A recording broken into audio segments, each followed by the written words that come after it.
Hi, I'm I just got back from my dad's house from taking care of my dad, and so I'm kind of trying to catch up a little bit on some of my work. So I am going to read you chapter 5 of The Iron Dragon Never Sleeps. I've got little dogs nipping at my heels because they want to hang out with me, and I'm going to ignore them, I hope, so that I can read you chapter 5. All right, here we go. Chapter 5, The Iron Dragon Never Sleeps. Cisco may not have been pretty, but it was a busy place. A train from Sacramento arrived each day.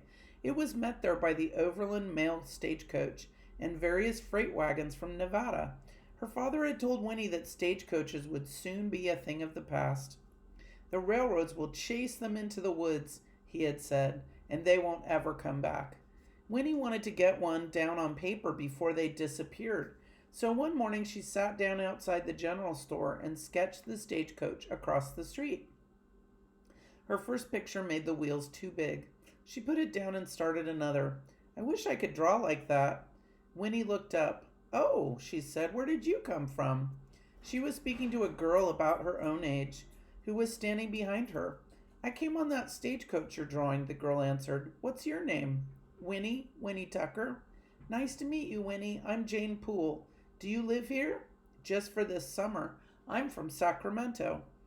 Jane sighed. It made her freckles crease. We're moving to Portland, she said. Portland, Oregon? Jane nodded. My father works for a lumber company there. He went on ahead 2 months ago. Now he's sent for us, my brother, my mother, and me. We came through Omaha from Kansas City.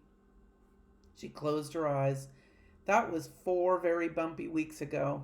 My father said that once the railroad is finished, people will travel from Omaha to San Francisco in just 5 days. How does your father know that? He works for the railroad company, said Winnie. Jane nodded. See those two men? She pointed down the street. I think they work for the railroad, too. Winnie saw two strangers walking past the storage sheds of railroad supplies. They were with us on the stagecoach from Omaha, Jane explained. They bragged a lot about how important they were to the railroad there, the Union Pacific. Hey, Jane, a boy was calling to her. Jane sighed. That's my brother Johnny. Johnny ran headlong into the street and was almost hit by a passing wagon. The driver, one of the railroad cooks, yelled at him in Chinese. Johnny yelled back. Did you see that? He asked Jane. That old man almost ran me down. You jumped out in front of him, said Winnie.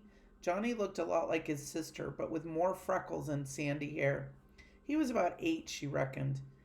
No, I didn't, he said. It was all his fault. If those Chinese opened their eyes wider, they would probably see better. And they should cut their hair, too.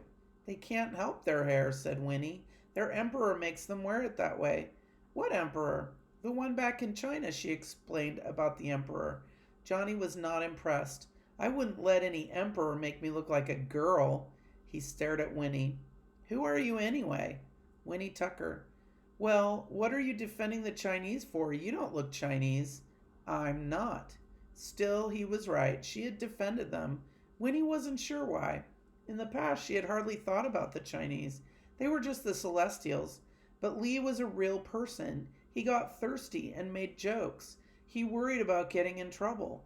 Meeting him made her feel a little different. Where's Mother? Jane asked. In the general store. The train doesn't leave for a while yet. Let's play hide and seek. He looked at Winnie. She can play too. All right, said Winnie. Jane smiled. Since it was your idea, Johnny, you can be it. Count to 20 and remember, no peeking. All right. 1, 2, 3. Jane motioned for Winnie to follow her. They darted across the street and ducked behind the stagecoach. Quick, Jane whispered. Get inside. Winnie opened the door and they both climbed in. The stagecoach smelled of dirt and old leather. He'll never think to look here, Jane whispered. Shh, someone's coming. Some footsteps stopped outside. Did you have any luck? Said a man's hoarse voice. Winnie pressed back against the stagecoach seat. She could see the back of a man's head outside the window. I talked to a few. I don't think the Chinese trusted me. The horseman laughed. I wouldn't trust you myself. You haven't changed your clothes in a week or bathed in a month. He spit on the ground. But they've got eyes, don't they? Even if they are slanty. They see what's going on. They have to pay for their own food. They don't get promoted, and they get all the dangerous jobs to boot. I don't think they'll stand for it much longer. I'll drink to that. Come on. There must be some whiskey in this rat hole of a town. They walked away up the street. Can you believe that? Said Jane. Imagine talking with some Chinese. She shuddered. I've met a Chinese boy who works for the railroad, said Winnie. He seems nice enough. That's hard to believe, Winnie. I mean, they're so strange. How do you know if you've never talked with one? Jane fidgeted with her frock. Well, I just do, that's all. Jane, Johnny. Jane sighed. Uh-oh, that's Mother. I guess we'd better go. They climbed out of the stagecoach. I'll have to help Mother find Johnny. He could be anywhere looking for us. Goodbye, Winnie. If you're ever in Portland, look for me. Goodbye, Jane. Hope you like the train ride. Winnie watched Jane and her mother head for the station. She wondered how many people thought about the Chinese the way Jane did. New friend? Winnie turned as Flapjack came up beside her. Not exactly, she said. Just someone I met. She doesn't much care for the Chinese. She has lots of company, said Flapjack. And we heard these two men talking. They didn't like the Chinese either, but they seem to think the Chinese are important. Well, they are, at least to the railroad. Bert's told me the railroad has 10,000 Celestials on the payroll. Well, these men were talking about the railroad and the Celestials. They talked like the Chinese were being taken advantage of. Flapjack frowned. Who were these fellows? Jane said they worked for the Union Pacific. That's the company building the railroad west from Omaha. They'd like to see the Central Pacific have trouble with the Chinese. Truth is, the Chinese crews are the best the railroad has. So if this Union Pacific caused trouble with the Chinese, said Winnie, that would slow the Central Pacific down a bit. I expect so, said Flapjack. Winnie was confused. But wouldn't that hurt the Union Pacific too? I mean, wouldn't the completion of the railroad be delayed? Maybe, said Flapjack. But it could be worth it. You see, Winnie, both companies are laying down track in a kind of race. The Union Pacific is building west from Omaha. The Central Pacific is building east from Sacramento. Somewhere in Utah or Nevada, the two railroads will meet. Winnie shook her head. Why does it matter where they meet? When they're done, it will still be only one railroad joined together.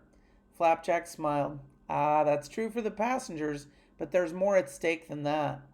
The government gives land to a railroad for each mile of track it lays. The more track a railroad puts down, the more land it collects. And someday that land will be worth plenty. Winnie nodded slowly. Well, she said, I guess building a railroad is more complicated than I thought. We will stop right there. All right. I think I'm going to read you one more chapter in a couple of minutes. So I get all my reading done for the week while the computer's working perfectly so far.